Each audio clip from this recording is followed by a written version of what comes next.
Boa noite, meus amigos. Estamos aqui de volta. Como sempre, começamos invocando a Santíssima Virgem Maria e o Santo Padre Pio de Pietrelcina, para que roguem a Deus que nenhuma injustiça se cometa nesse programa. Quero lembrar vocês que de 7 a 12 de maio eu vou proferir aqui em Colonial Heights, Virgínia, o curso Conhecimento e Moralidade, cujo programa está lá no meu site www.olavodecarvalho.org. Informações e inscrições com o misterioso Sr. Eduí Ferro. Telefone 041-3527-0987 ou 041-9974-4443 ou 041-9650-9671. Também que no curso da professora Margarita Noyes, www.margaritalol.com, ela vai começar a estudar o excelente artigo de Vijan Guroyan, Awakening the Moral Imagination, Teaching Virtues Through Fairy Tales, despertando a imaginação moral, ensinando as virtudes através dos contos de fadas. Ela vai começar isso na próxima terça-feira.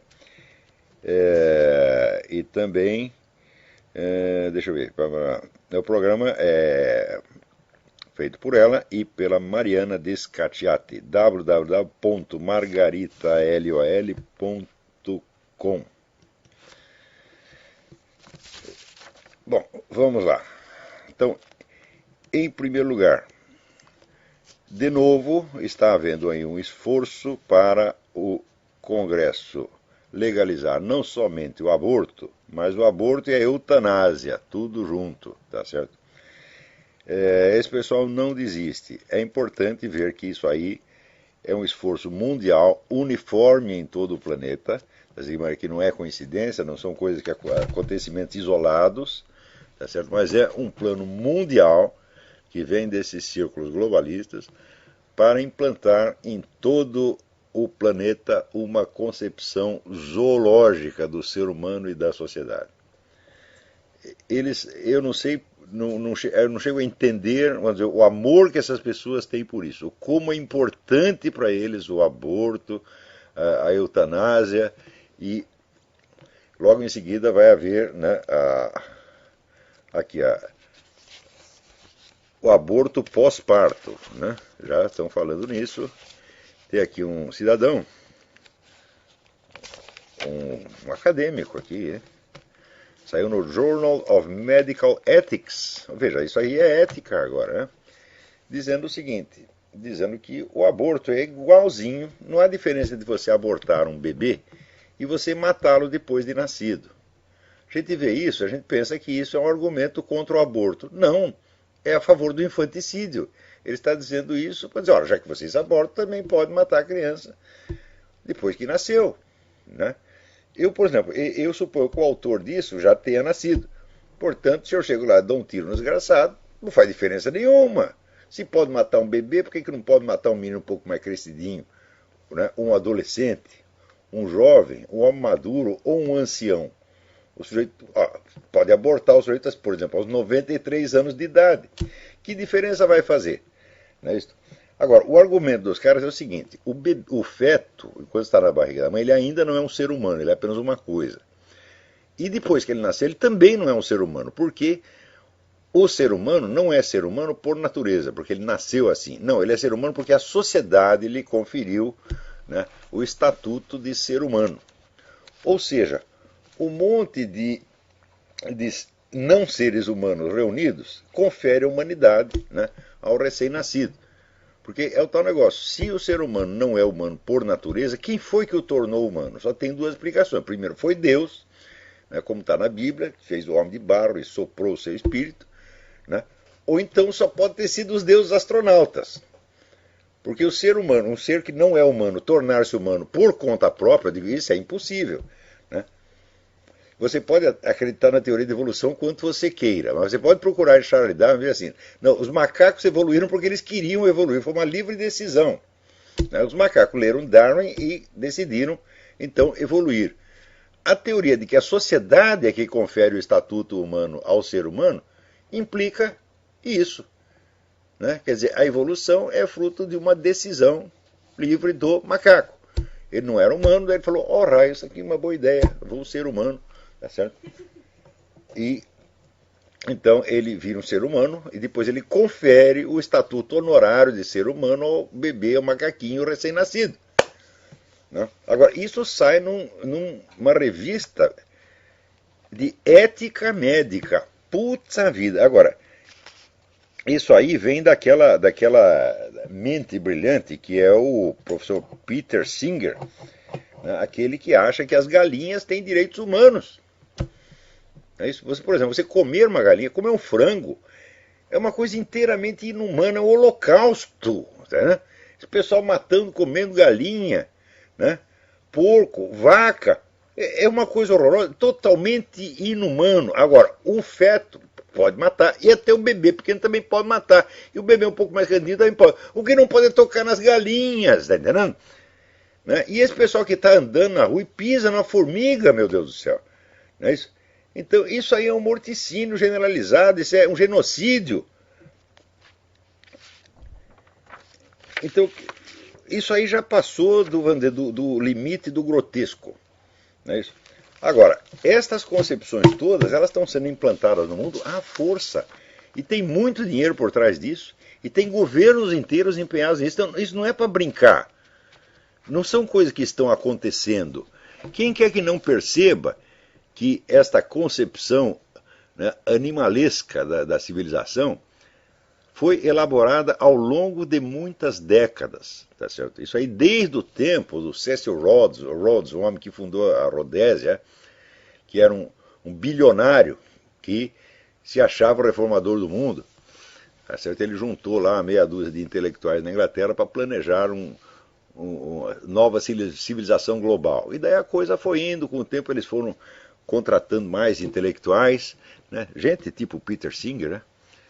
Para criar do nada uma nova civilização inteiramente baseada assim, em biologia, física, química, etc, etc, e daí deduzir, né, a civilização inteira. Porque são pessoas que acham realmente que sabem tudo.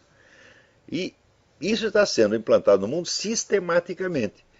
São grandes fundações, são mega empresas multinacionais, são governos, são partidos políticos, são ONGs bilionárias espalhadas por todo quanto é lado, tá certo? E eles não param, você vê que é o dia inteiro. E é evidente que a destruição completa do cristianismo, a proibição completa do cristianismo está no programa, meu filho. Aquilo que Lenin não conseguiu fazer na Rússia na base da porrada, os caras vão conseguir fazer na base da propaganda. Né? Então, e sobretudo, o truque aí não é fazer propaganda contra o cristianismo em si. Não. É fazer propaganda contra certas condutas que, uma vez proibidas, tornam o cristianismo inviável. Por exemplo, o que fizeram aqui, de você tornar todas as organizações de caridade obrigadas, né, a fornecer camisinhas e financiar programas abortivos. Quer dizer, se você é obrigado por lei a agir contra a sua religião, o que acontece? Aquela religião, por mais que você seja apegado a ela, ela vai perder vitalidade na sua mente. Você vai se esquecer daquilo. Você vai criar uma situação, vamos dizer, de conduta contraditória, de estimulação contraditória. Quer dizer, por um lado você tem a sua fé religiosa, né? A igreja mandando você fazer uma coisa, o governo mandando fazer outra. Então, com esse conflito de autoridade, vai criar em você aquele negócio que chama estimulação paradoxal. Quer dizer, submetido à estimulação paradoxal, o cérebro cede à pressão e qual é o resultado? O resultado é a credulidade mais abissal que você possa imaginar. Quer dizer, o sujeito começa a acreditar em tudo, fica um bocó de mola, um bobão, e daí tudo que a autoridade disser, você sim senhor, sim senhor, sim senhor. Quer dizer, é a redução da humanidade, a redução sistemática, consciente e deliberada da humanidade a um estado de estupidez subcanina. Né?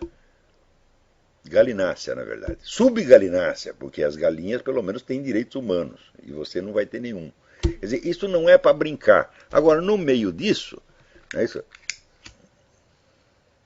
o pessoal da direita, os ditos conservadores, liberais, etc., etc., ficam com os debates mais estapafúrdios do mundo, discutindo assim, né, temos que inventar uma constituição nova para o Brasil, né, qual seria a sociedade melhor, né, quer dizer, é uma coisa, é uma punhetologia política que é um negócio alucinante.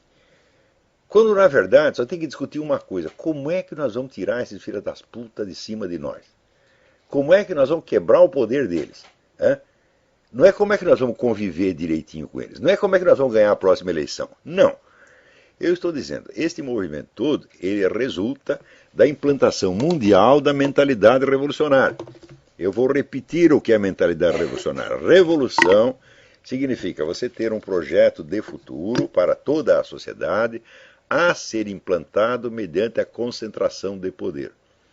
Então, esta definição se aplica a todas as revoluções que já aconteceram, com exceção da Revolução Americana, que não foi uma revolução nesse sentido, foi apenas uma guerra de independência. Mas isso se aplica à Revolução Francesa, à Revolução Chinesa, à Revolução Espanhola, à Revolução Cubana, foi sempre isso. E nesse sentido, se você entendeu este conceito, que está explicado num monte de artigo que eu publiquei, e mais na transcrição de aula que está lá no Seminário de Filosofia e também no Inter-American Institute, se você entendeu esse conceito, você perceberá claramente que esses projetos globalistas são o maior projeto revolucionário da história humana. Porque é para implantar exatamente isso, quer dizer, uma nova organização da sociedade a ser implantada no futuro, está criando um projeto de futuro a ser implantado através da concentração de poder que já está sendo implantado e exercido. Então, esses banqueiros, esses tecnocratas, essa gente toda, eles são os maiores revolucionários da história humana. Robespierre, perto deles, era um cara modesto, tá certo? Lenin era apenas um aprendiz. Você lê lá no livro do Carroll Quigley, Tragedy and Hope, que é um sujeito favorável a esse projeto, ele não fala contra o projeto, né? Mas, quando você vai ver, fala, os caras querem, no mínimo, mandarem tudo, planejar tudo, tá certo? E criar uma sociedade no qual tudo esteja regulamentado até a conduta pessoal. Vocês viram, esta mesma turma promoveu na França a promulgação de uma lei que pune você por declarações feitas em privado. Por exemplo, você faz uma declaração anti-gay, né? Você diz assim, olha, o homossexualismo é pecado. Você sussurra isso no ouvido da sua mulher, né? E alguém ali, um parente que não gosta de você, ouve. Vai lá e conta para o governo e você vai para a cadeia. Ou seja, a ideia do Big Brother já está aí, gente. Não é ficção mais, a coisa já está acontecendo.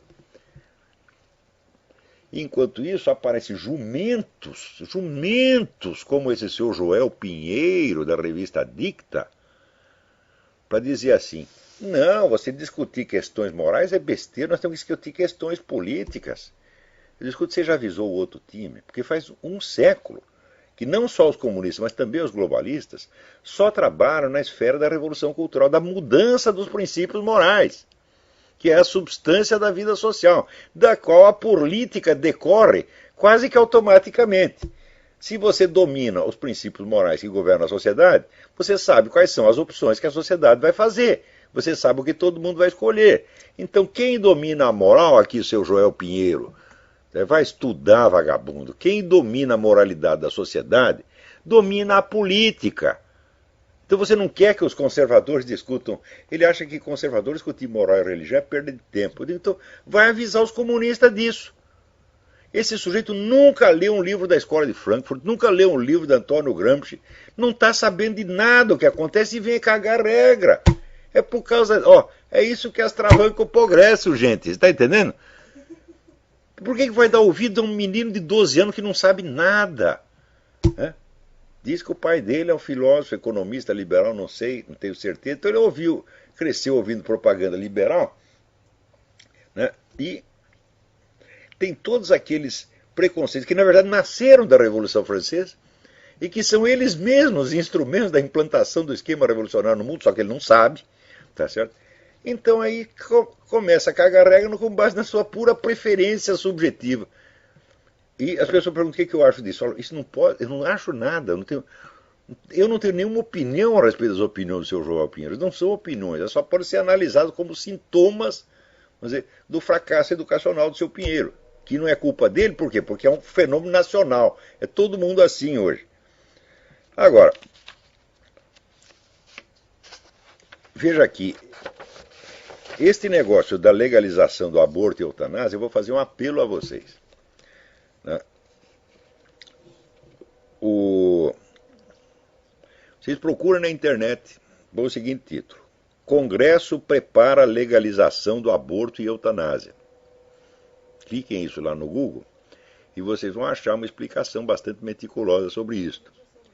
E está também no Mídia Sem Máscara, tá certo? Então o apelo é o seguinte: telefonem para os senadores brasileiros. Pode telefonar mesmo. Então o senador está lá para ouvir a opinião do eleitor. Se ele não quer, mesmo que você não tenha votado no desgraçado, né? Fala, ó, eu sou seu eleitor, pelo menos em pensamento, tá certo? Então, queria pedir para o senhor não aprovar esta merda, porque isso aí é um crime. Né? Isso aí é projeto globalista, tá certo? De reduzir a humanidade a um estado subgalináceo, e o senhor não pode se compactuar com uma coisa dessa, tá certo? Agora você vê o nosso Congresso, ele fica lá, você não pode dar uma palmada na bunda de uma criança, mas você pode matá-la. Hã? Mas que coisa! Né? E daqui a pouco vai passar aí a lei do suicídio assistido. Eu sou inteiramente a favor, porque eu daria assistência técnica para o suicídio de todas vossas excelências. O Congresso Nacional inteiro quer suicídio assistido? Fala comigo, é de graça. Eu assisto o seu suicídio e sugiro meios tão rápidos e indolores que você não vai nem saber, você tá entendendo? Você não vai nem saber que morreu, meu filho. Né? Então, eutanásia também. Eutanásia é um homicídio por caridade. Né? Me contrata, eu vou lá e faço eutanásia neles todos, pô. De graça. Né? Você matar o sujeito um por um, nada do peido. A gente amarra o sujeito e fica até envenenar o desgraçado dele morrer. Né? Agora, olha aqui. Veja que coisa, né?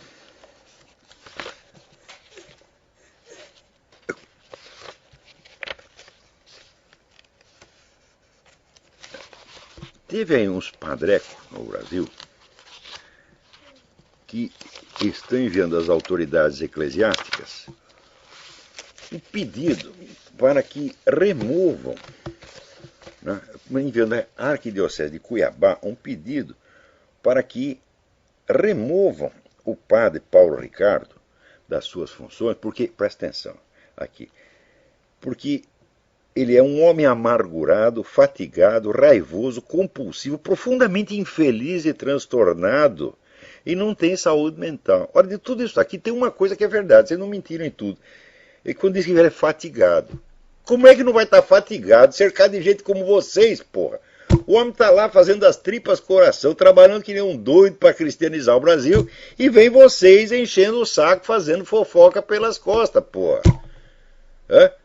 Isso é gente de uma indignidade, de uma baixeza, que tem que ser tirada da igreja a pontapé. Não é para escrever para arquidiocese, não. Tem que entrar na igreja desgraçada e falar, sai daí, vai para casa. Hã? Tá certo? Então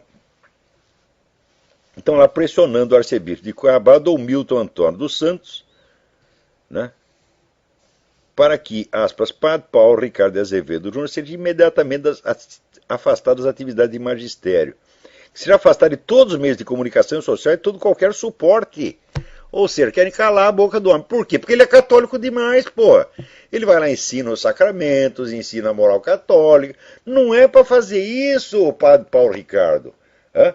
É para ensinar abortismo, gaysismo, socialismo, tudo quanto é merda. O senhor, em vez de ensinar merda, ensina, dá para transmitir o ensinamento do nosso Senhor Jesus Cristo.